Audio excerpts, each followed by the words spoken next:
Hi, I'm Bob Vila. Welcome home again. Today we're starting a brand new project, this time a big old house, almost a 100-year-old Shingle Style house in Cambridge, Massachusetts. And you know, after remodeling houses for the last 15 or 16 years for strangers who become friends, this time I'm doing this house for myself and my family. We're going to get started in a minute, taking a close look at the exterior. I also want to give you a look at the town of Cambridge. Stick around. It's good to have you home again. Bob Vila's home again. The architectural style of this house is Shingle Style, very popular at the 80s and the 90s. But like any house that's almost 100 years old, this house has seen some damage and it's seen some remodeling. Much of what's on the front facade is original. We're lucky to have the beautiful windows, 8 panes of glass over 2, and it's, that kind of glass that really ripples when you walk by it. And of course the shutters are still in place on many of the locations on the facade. You're looking at a gambrel end. This house has 2 gambrel roofs that intersect, so of course you've got gable ends that are really gambrel ends. And some of the shingle up there looks to be a little bit damaged, but for the most part it's in good shape.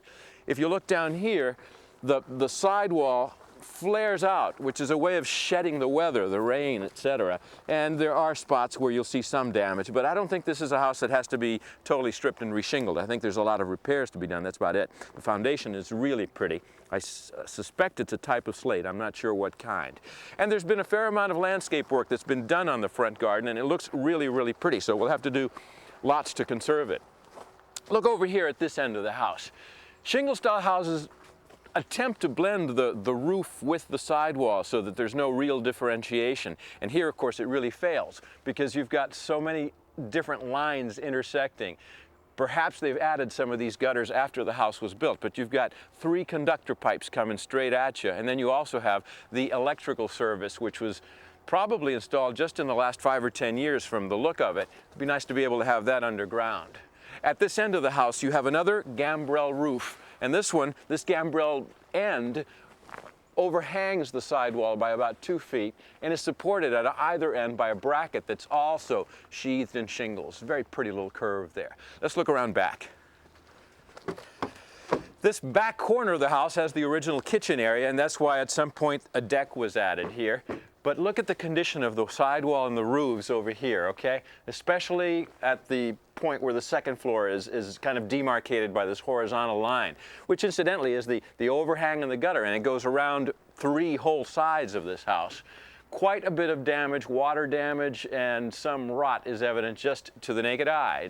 You don't have to get up there and poke at it. You know it's in bad shape. But there's a nice sunny backyard, and there's unusual touches. Clearly this is an architect's attempt at camouflaging that stone foundation for some reason, and probably done in the last 10 or 20 years. It looks kind of oriental. And well, let's get together now with Greg Rocklin, an architect friend of mine who's already had a chance to study the place. Hi, Greg. Hi, Bob. How are you? I'm good. What do you think of the condition of the house back here? Well, this side of the house is in the worst condition. It's facing south, and the shingles, because of constantly wetting and drying, have warped and curled. And probably the best thing is not to selectively replace the shingles on this side, but to strip the whole side and start again. What about that fire escape up there? Well, you got to remember, after the war, a lot of these houses got broken up into apartments, and there was an apartment built on the 3rd floor, probably in the 40s, and the code required that you have a fire escape because there was only one means of egress. Yeah. Now that you're converting this back to a single-family house, you really don't need this fire escape, and it just is a dangerous point of entry for burglars. Right, and I intend to turn that 3rd floor back into a kind of teenager's space, so we'll get rid of that. The other unusual thing about the back of the house is this bump. How do you explain this addition here? Well, in the 70s, they had a major renovation to the house where they enlarged the living room. And so they pushed the living room to the south, almost doubled it in size, and from the inside, that's great. There's a very nice living room, but they really didn't do anything to blend this into the outside of the house. They just took the volume and put a wall around it and put a flat roof on it and said, that's it. Yeah, and kept more of this camouflage wood kind of to give it an architectural feel, but it's really nothing but a box with a flat roof on it, right? That's correct. Could it be changed somehow to blend better with the lines of the gambrel and all? Well, if you go back and say, what would the original architects have done? They probably would have dealt with this the same way they've worked with the rest of the house and continued the belt line.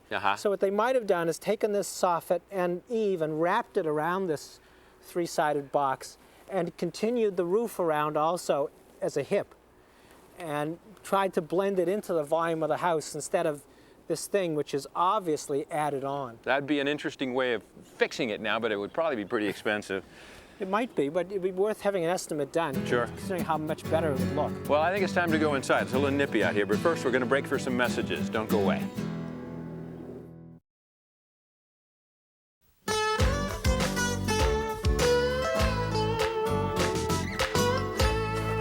So you suspect, or you're sure, that this front porch used to go across the whole width of the house, right? Oh yes, that's the way it was originally built. And so when they enlarged it in the 70s, they closed in most of the porch and put the bump on the other side of the house. It doubled the size of the living room.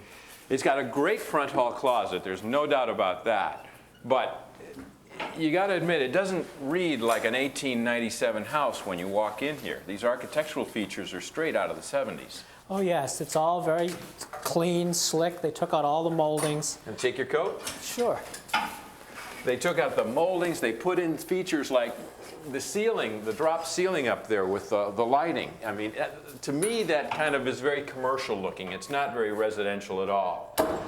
And there are all sorts of other things that just don't set right with me, like mirrors and the lack of moldings and the lack of chair rail. No detailing at all in here. That's right, they stripped it all out, and I think it's be part of the project here to put it back. That floor, you know, the quarry tile floor inside the house, again, it just doesn't look right for a Victorian or a shingle style or, you know, a house of this vintage. No, it's not something you'd find here. And yet the scale of the room is great. It's about 24 by 22. That's a big room.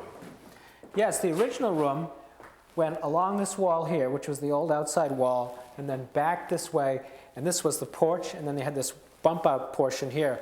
Between the porch and the bump out, they almost doubled the size of the room. But that would have meant the original room had the fireplace off center, almost in the corner of the room. That's right, and that was very characteristic of houses at this time. If you look at work that these architects have done in other houses, you will see the fireplace in the corner, usually back to back with the other fireplace in the next room? In the next room at an angle. After all, it was just a practical piece of equipment. It was heating, right? That's right. Now, I understand there's a steel beam over my head here that was added in order to carry the upper floors. So we can't really do anything to change that. We need to keep this ceiling dropped 6 inches to hide that beam. But can we do anything about this lighting that goes around the whole perimeter? It looks like really commercial space. Well, you might want to eliminate that. Those bulbs are incandescent. They are very expensive to replace, almost $15 a piece. Really? And maybe you want to just continue the ceiling out to the edge and put a crown molding in, which would have been in the space and originally. That would be a great idea. Let's take a look at the den. The house is really 4 rooms on the ground floor. Dining room, living room, den, and kitchen. So this room is 14 by 16. And again, here you've got the masonry mass on the other side, and you've got the fireplace at an angle into the room. Yes, projecting out so the heat and the appearance of the fireplace is dead center into this room. Yeah, I like it at an angle. You know, the shelving in here is nice, but if somebody collects art and architecture books like I do, you really don't have any room here. They're only about 9 inches deep, so that I could see redesigning this, rebuilding this. Yeah, you'd need a shelf that's somewhere between 14 to 16 inches deep to handle art and architecture books. That kind of a books. library, yeah. And then through here you connect back into the front hall. You know, Greg, there's a real evident difference in the flooring material here, isn't there?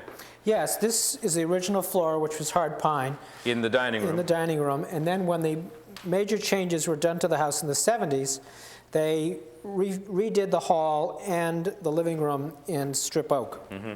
Well, the dining room, again, is not a big room, but it's got this interesting plan, really, where, again, the same kind of angled placement of the fireplace, which is balanced on this side. Have you looked closely at this hutch?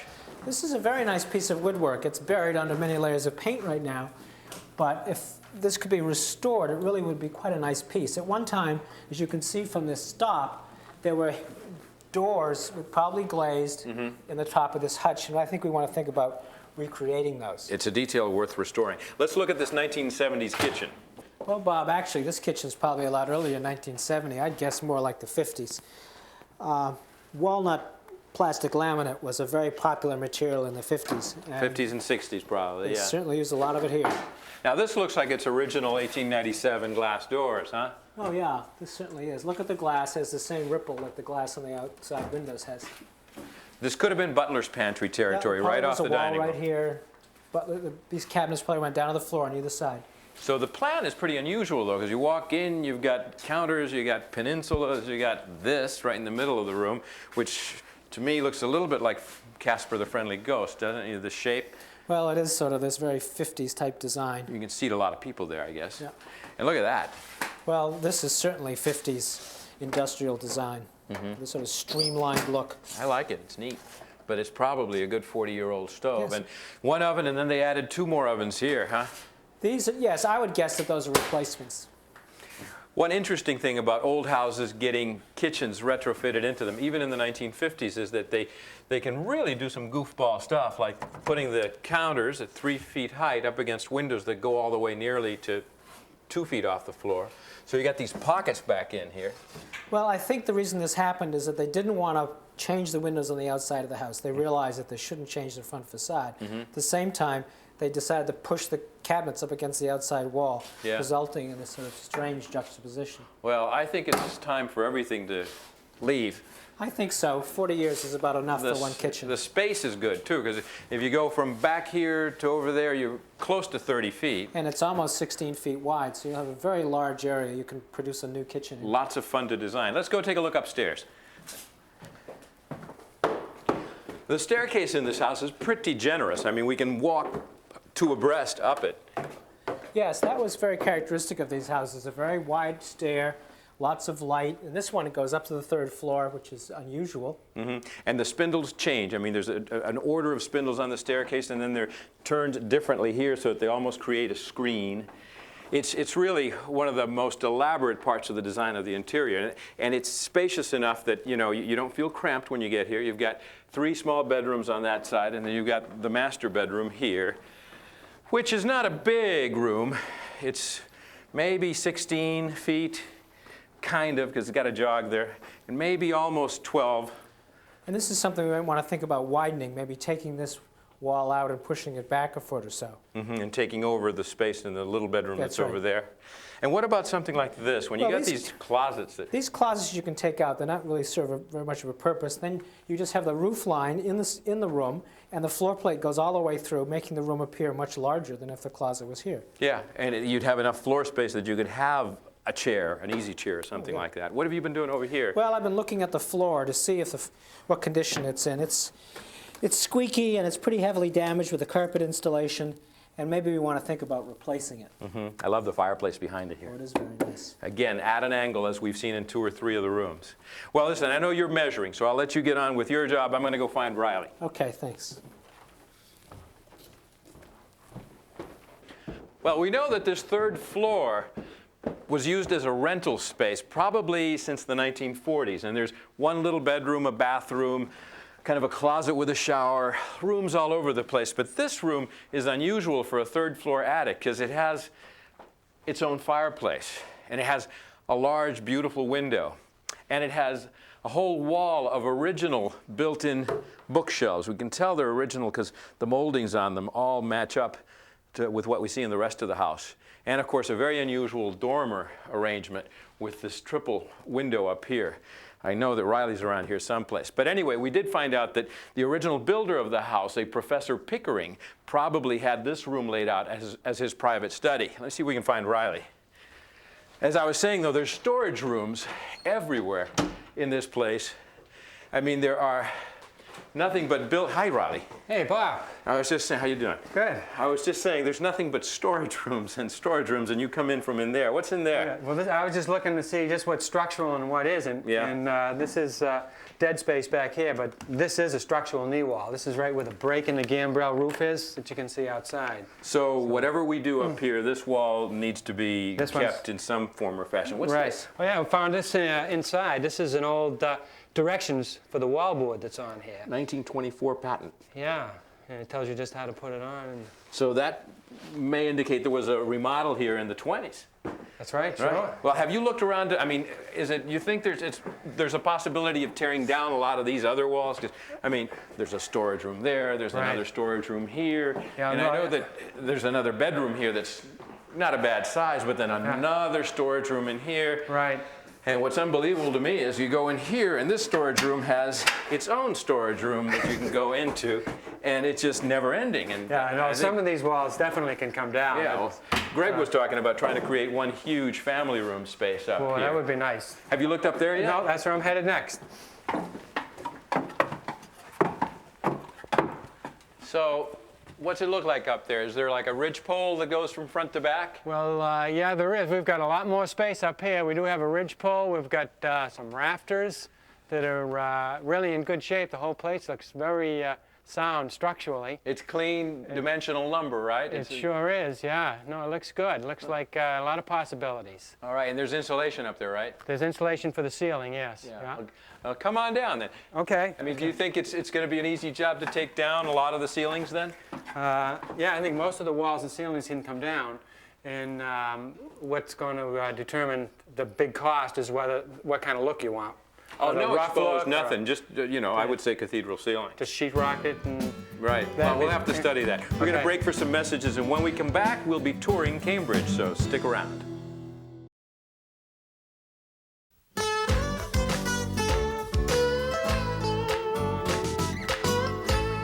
We're in Cambridge, just across the Charles River from Boston, Massachusetts, and I'm standing in Harvard Square, really known around the world as an intellectual center, also a hot spot for nightlife and for shopping. We're going to be starting an architectural tour with Brian Pfeiffer, who is the Vice President for Building Conservation at the Society for the Preservation of New England Antiquities. And Brian, is this really a good spot to begin our tour? Absolutely, this is a terrific spot. Within an easy circumference of us, you can find 3 centuries of Cambridge architecture, starting with the Wadsworth House, that was built in the 1720s for the president of Harvard, but going on to College Hall over here, which was built in the 19th century to house students, and continuing into the 20th century, the controversy over existing buildings that are proposed to be taken down for modern buildings. Exactly. So, Harvard Square still represents wooden buildings from 2 centuries ago, but most of us think of Harvard Yard as being all Georgian brick buildings, right? Well, there's a lot of Georgian brick, but that's just around the corner, and it turns itself slightly away from Harvard Square. The old yard faces the common and has on it the Massachusetts Hall of the early 18th century, which was a dormitory and classroom building, and then Harvard Hall. And then at the end of it has a wonderful granite building designed by Bulfinch, which really defines much of what people think of as Harvard College and Harvard Yard today. And of course, just outside the yard, we have one of my favorite landmarks, Memorial Hall, one of the most exuberant examples of 19th century architecture around. And the history of Cambridge involves 2 social groups, the Puritans who first came here, as well as the British aristocrats, the Tories, right? Well, the Puritans came, in a way, to get away from the Church of England, to purify it and to live a simpler life in New England. And in the late 17th century, with the royal governors, the Church of England came and established some small churches, and it was generally a wealthier, sort of royally associated group who lived in a different way, and the Puritans didn't entirely like it. But Cambridge had both living side by side and attending Harvard and attending church within a couple hundred yards of where we stand. And some of them living in great elegance and others living in great simplicity. Sure. In Cambridge there are a number of houses like the Cooper Frost Austin House, which is north of the square. Center chimney houses built by Puritan farmers. Very simple living. Often the cooking, eating, sleeping arrangements were all in the same room, storage in the room above. By contrast, the Longfellow House out on Brattle Street is a house in the mid-18th century built for a wealthy Tory with plantations in the West Indies, and the house shows it with its grand carving and center hallway and Palladian style. Exactly. Well, thank you, Brian. Good. Well, thank you.